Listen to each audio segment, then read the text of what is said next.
दोबारा फिर welcome loss ने पूछा है, क्या काल भगवान वही है जिसको रामपाल जी ने बताया है, लंबे नाखून, लंबे बाल, काले रंग?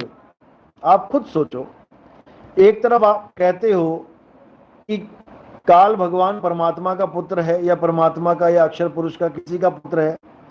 जब परमात्मा के काले बाल, लंबे नाखून, लंबे काले रंग का नहीं है तो उनका बच्चा कैसे हो सकता है? आप ये बताओ। दो अंग्रेज हैं, गोरे गोरे, माँ और बाप।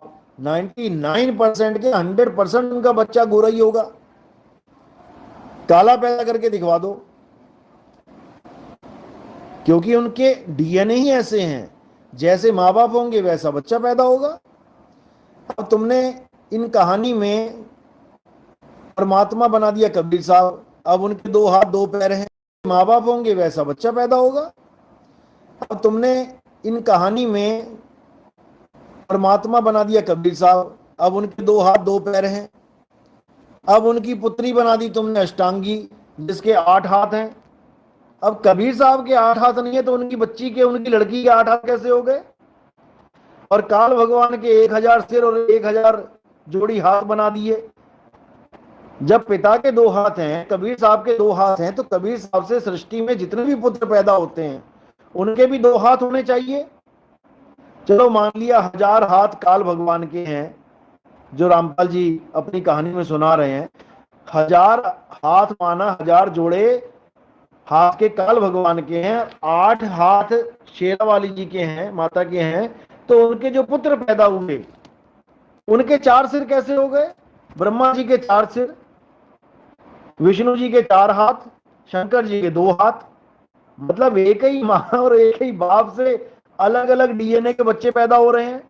ऐसे कैसे हो रहे हैं? क्योंकि ये लोग कभी समझ ही नहीं पाए कि 8 हाथों का मतलब क्या होता है, अष्टांगी क्या होता है।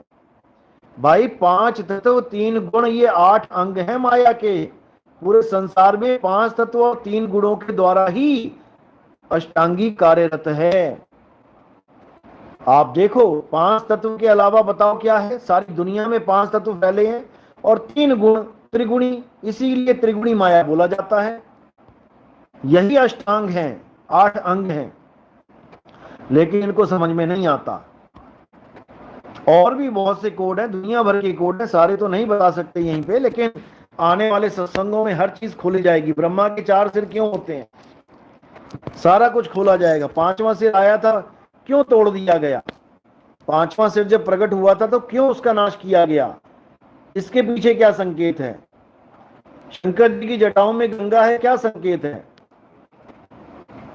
हर चीज गुप्त तरीके से बताई गई है, लेकिन केवल विवेकी ही इसको पकड़ सकते हैं। अविवेकी नहीं समझ सकते इस चीज को। अविवेकी तो लिखे पढ़े होते हैं, जो लिखा हुआ उसी को पढ़ पढ़ के बस ज्ञानी बन जाएंगे। और जो विवेकी होते हैं वो पढ़े लिखे होते हैं, वो पढ़ने के बाद इतनी क्षमता रखते हैं कि पढ़ने के बाद भी अगर उसमें कोई गलती है तो उसको सही करके लिख सकते हैं। वो पढ़े लिखे, लिखे पढ़े नहीं।